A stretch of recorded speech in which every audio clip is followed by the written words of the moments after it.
Hi people, Chilli here from Live Listen Erased, and on today's episode of 5 Minute Reviews, I'm going to focus my attention on an outspoken musician, Ted Nugent, and his latest release, Detroit Muscle. With my history on covering Republican musicians such as Kid Rock and Aaron Lewis, will this review be a scathing outlook on the thinly veiled political views of music, or will the Motor City madman win me over? So first up, Ted Nugent probably doesn't need an introduction. Most people will most likely know his music, or most likely his political views anyway. He has been in the game for 50 years and is perhaps most famous for his track Stranglehold, which was on a Guitar Hero soundtrack, or Cat Scratch Fever. Outside the music world, he has very strong political views that he often discusses. I'm sure I can look past his political views for the next 5 minutes and instead discuss his 16th album called Detroit Muscle.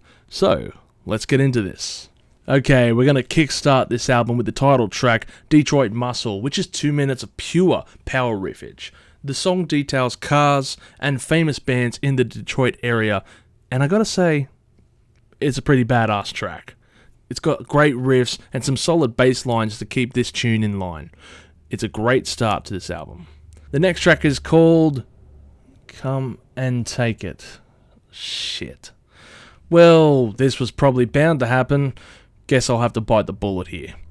First thing I have to say is, I love this riff. The pounding drums are very anthem-like and give a very solid rhythm, and I guess it has to be for a song that is so simplistic in its lyrics. Yep, musically I enjoy this song despite finding these lyrics dumb and over-repetitive, and I mean that. The song's title is repeated 23 times, just in case you missed the message. Now, gun laws are a touchy subject when it comes to the Americans, but it's no secret where Ted lays on the matter. I hate to love this track, but the lyrics are dumb as dog shit. Born in Motor City is up next, and the song talks about Ted Nugent and his life using a simple dirty blues sound. It's a really cool song, and it's certainly catchy as hell. Up next is the American Campfire, and for a moment, Ted was sounding like Iggy Pop with his lone spoken intro. This is a pretty basic rock and roll tune that's not too bad. It sounds like it's meant to be played at the 4th of July or at some NASCAR special or something like that. I don't know. I'm Australian, so we don't give a shit about American campfires. Come to an Aussie campfire if you want to see how it's really done. Driving Blind is next, and I think this is where being an Aussie certainly makes this song very confusing. You see, my American fans, being blinded is an Australian word for being absolutely drunk. Like, incredibly drunk. So, when I hear the song Driving Blind, you can kind of understand that Australians might think it actually means driving while drunk. So you can understand my confusion and maybe the song being mistaken for drink driving. Now, I'll definitely assume that Ted Nugent doesn't mean driving blind like the Aussie version, and instead just means the normal phrase. Anyway, Yanks, that's enough lessons for learning how to speak like an Aussie. This song isn't too bad. It's got a nice slow blues rock vibe throughout it. Just Leave Me Alone is up next and has a very solid opening riff, and it's a great track, really catchy. Certainly high energy riff orientated piece that I'm not opposed to.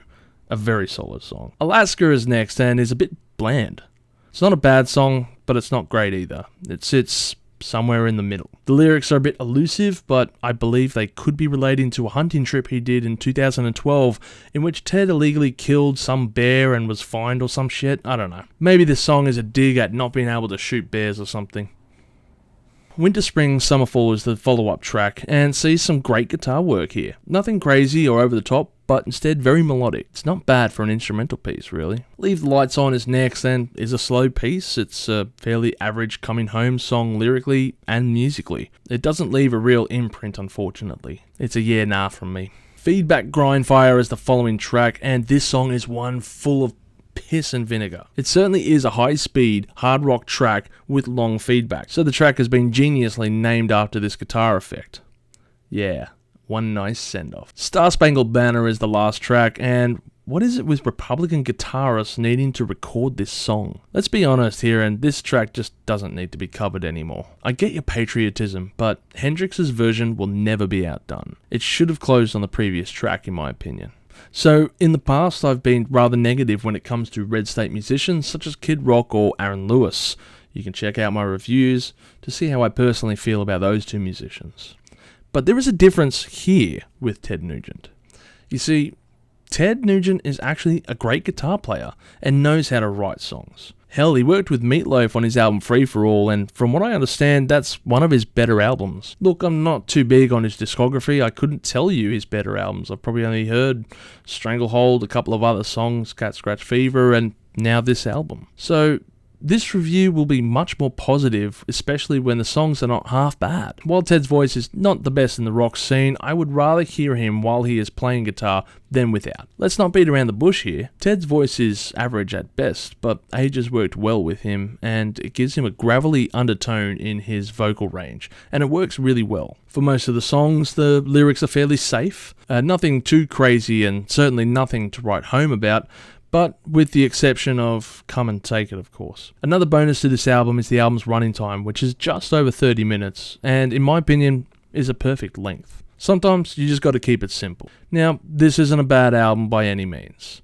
Maybe average in some parts, but a decent hard rock album overall. Does this change my opinion on him? No, I still think he's a racist gun nut who is a complete fucking idiot, but I always admired how he played guitar, and that hasn't changed. Politics aside, Ted Nugent is a solid rocker, and this album shows he still has energy to burn. Overall, I give the album 1 million chilies on the spicy scale, with my favourite tracks being Leave Me Alone, Winter Spring Summer Fall, and the Feedback Grindfire track.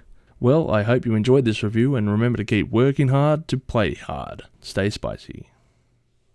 Thank you for watching this video. If you have enjoyed it, please consider liking it and sharing it with your friends. And also don't forget to subscribe to our Chilli Con Carnage Crew to stay updated on our newest videos. We're also on Facebook, Instagram and Twitter at Live Listen Erased. Please join us on those media platforms for all kinds of updates and discussions regarding music. And as always, stay spicy.